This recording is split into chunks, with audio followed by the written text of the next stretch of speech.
Morning Nation. How's everybody doing? You know,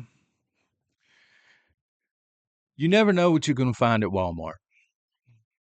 I'm not talking about the merchandise. You know you're going to get Chinese made junk at Walmart. Okay. I loathe Walmart. But it's just certain things they sell that no other store around here sells. I'm talking about the people that you see in Walmart. The just the it's like its own culture at Walmart sometimes. And I want to tell you something that happened to us this past weekend because it never happened before. I don't know if this is normal in cities or what. I've never seen this before. But then it's going to lead us into a discussion about situational awareness and also the gray man theory and how to execute gray man. All right. Um, so we're in Walmart and there's one guy that is kind of sort of following us around. He doesn't look like he speaks English, if you know what I mean. I pick up on this very quickly, all right, because I'm being situationally aware, which we'll get into in a minute. But then there's another guy that's kind of off to the corner. He also looks like he may not speak English or may be here illegally, shall we say, and it's kind of sketch, which is all good. I'm packing at this point. Family's in tow. I'm right there with them. And a third individual, a lady who very like this, very obviously is working with these two men. She comes up with a sign because, again, she doesn't speak English, and she's trying to sell us fake flowers. Bouquets of fake flowers that I'm pretty sure just came off the rack at Walmart. Like these, they didn't even own these flowers. You understand what I'm saying?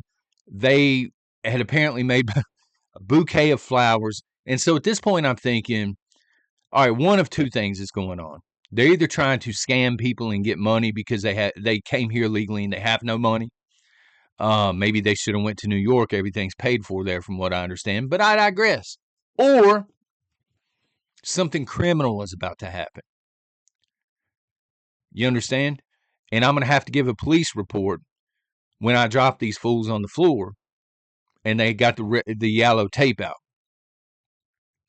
But I just waver on. I'm like, no, not interested. Thanks. But again, this is the first time I've ever witnessed this at our local anywhere, at any Walmart. But I can't believe this is happening in our Walmart. If you've seen something like this, please let me know. I'd love to hear these stories. But that brings us, number one, to situational awareness. Okay. When I saw both of the males, I made direct eye contact with them. I let them know I see you. We're not suckers. I'm not going to be played here, son. And I stared at them until they looked away. When they understood, hey, I'm paying attention to the surroundings. I'm not being a little doodle-bop cell phone zombie, right? I'm paying attention. You're on my radar. I tell my kids all of the time, I call it being on my radar. Once somebody is sketchy enough and they're on the radar, I'm not dropping my guard. So I looked at both of these individuals and then I just let this lady know, not interested. Don't care what you got going on. If it's a money issue, go back where you came from. You understand? Come in the right way. And if it's something else, sorry about your luck, but you're not preying on this family. Situational awareness is paramount. We're at the tail end of 2024, but it is paramount. You can go in and you can watch interviews from criminals who've done really bad things. You can pull up on YouTube, actually. God, that coffee's hot. And they'll tell you they can recognize a mark or an easy target, if you will, within seconds, because either the person's on their cell phone or they got their head dropped to the ground. You understand? They're just not situationally aware. They appear weak, something like this. So you don't want to be that person. especially when your family's with you. You know what I'm saying? You don't want to be that person. I got the portable hole punch with me at that particular time, but also I have my EDC blade on me. And bro, here, let me hand you a Walmart bag so you can carry your guts to the hospital. This sort of thing. I ain't playing when it comes to my family.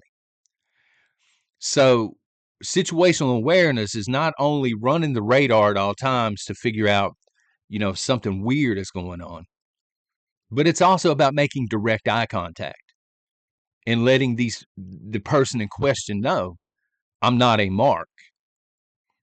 You may be packing something heavier than me. I don't know, but we'll find out. I'm not afraid to find out when it comes to my family. This sort of mentality. A lot of people have asked about Greyman, okay? The Greyman theory.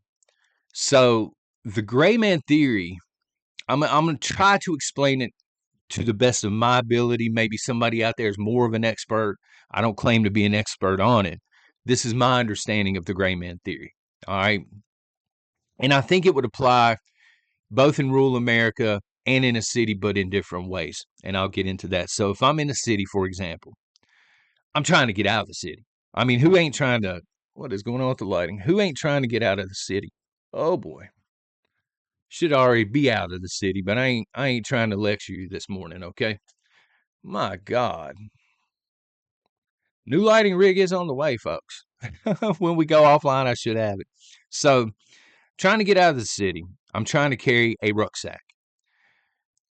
But I don't want to look like I'm trying to get out of the city.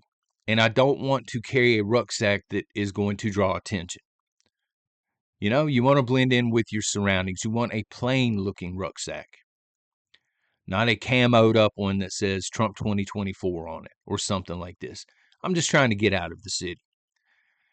So during a time of crisis in a city, you're going to see crowds, whether they are looting, whether they are mostly peaceful protesting, this sort of thing. I want to be at the back of the crowd. I want to be walking on the back skirt of this crowd, and I'm not trying to make eye contact. Okay, this is one situation where it's tough because you want to be aware of your surroundings, but you don't want to make direct eye contact. If you're trying to protect your family and you're being situationally aware in a Walmart or something, you do want to make stern eye contact. But if you're going gray man and you're trying to get out, you're trying to blend in with everybody else. Nobody else is going to be making eye contact because they're going to be acting the fool. You're just trying to get out of harm's way. You don't want to wear any kind of bright colored clothing because this is going to attract eyeballs. Nothing with logos on it. A Nike hoodie, for example. I'm not wearing one. I'm wearing one from Rule King, son. They cheap. But, oh my goodness. Any kind of logo can draw the eyeballs of the wrong kind of person. Any kind of bright colored clothing can draw the eyeballs of the wrong type of person that can bring you trouble. They can look your way and it can be as easy as they see the Nike swoosh and they realize you have a rucksack on or a backpack, and they realize you're going around the back skirt of the area trying to get out, and they're going to realize you have stuff in that sack that they might want, this sort of thing. You do not want to draw attention to yourself in that way. Now, in rural America, and this would also apply for the city, but I think rural America especially, during a time of crisis, it is more about, in my opinion, it's more about seeing, and this is coming from a guy that lives in a smaller area, population-wise. It's more about your neighbors and the people of the community seeing you and seeing that you're going through the same distress that they are. Meaning, if the Red Cross shows up or, food banks are giving out food or something like this, you need to be in that line. Even if you have 2, 3, 4, 5 years worth of food, you still need to be in that line. And I know that sounds kind of sketchy. Some people will say, well, you're taking food away from people that actually need it. But listen, if you're not in one of those lines, eventually people will figure it out because they're paying attention. You need to look the part. You don't go down there in a blazer and khakis and shoes with no dirt on. You know what I'm saying? Don't go down there and look well fed and hygiened up and stuff when there's no water and no power for 2 months. You have to look the part.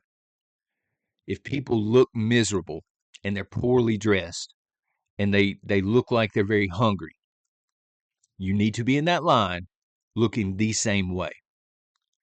And when people ask you questions, you just, as a prepper, you should already be doing this. People asking you questions in a store. Let's say, for example, you're in a Walmart line and the people behind you or in front of you or whatever are complaining about grocery prices. And they're like, I don't know what we're going to do. The groceries cost so much and I can't wait for the president to fix it, blah, blah, blah. Even if you have 5 years worth of food at home and you have $1 million in the bank, you need to act the same way. You say, yeah, I don't know what we're going to do. It's a mess. You need to do this in a food line when you're standing there. Somebody needs to do something. Somebody needs to come and rescue us or something like this. You need to give off the vibe that you are hurting just like they are. Okay? Then when you get home, hey, put the food where it needs to go. Now you've got a little bit of extra food and nobody's looking your way. You don't want to stand out like the Nike hoodie. You understand? Because people are paying attention. During a time of crisis, people panic. And when people are panicking, they look for anything they can or anybody they can to latch onto. And if they think you have stuff that will help them out, they will try and latch onto you, whether it's by, hey, I'm your neighbor, or by force. Okay? During a time of crisis, if you want your house broken into, appear to be rich. I'm just saying. We go to the grocery store sometimes now, and not even the grocery store. Sometimes we'll go to a Walmart or something, and people are buying $600, $700 worth of electronics. And you can see people around them looking at them. And I'm like, this person's obviously not a prepper because they're being very stupid right now. This is almost going around asking people to rob you in a parking lot. When everybody else is struggling financially and you go in and you're flexing wealth, you don't want to do that. You don't want to do it. All right. So during a time of collapse, and honestly, folks, I don't know what's coming next. I can only predict, I think, financial collapse or a war economy is coming next, if not both. And during these times, it's going to be very, very tough. You think it's tough now financially. Wait till an economic collapse. Wait till it takes $50 to buy a loaf of bread. This sort of thing. People, the civility goes out the window. Okay? And you do not want to mark yourself as somebody that is doing well in a time like this. So hopefully this explains a few things for those that were asking. Again, if you have any additional advice to put it down in the comments so people can see it. Or if you have questions, put those down in the comments as well. I appreciate y'all watching. Y'all take care and God bless.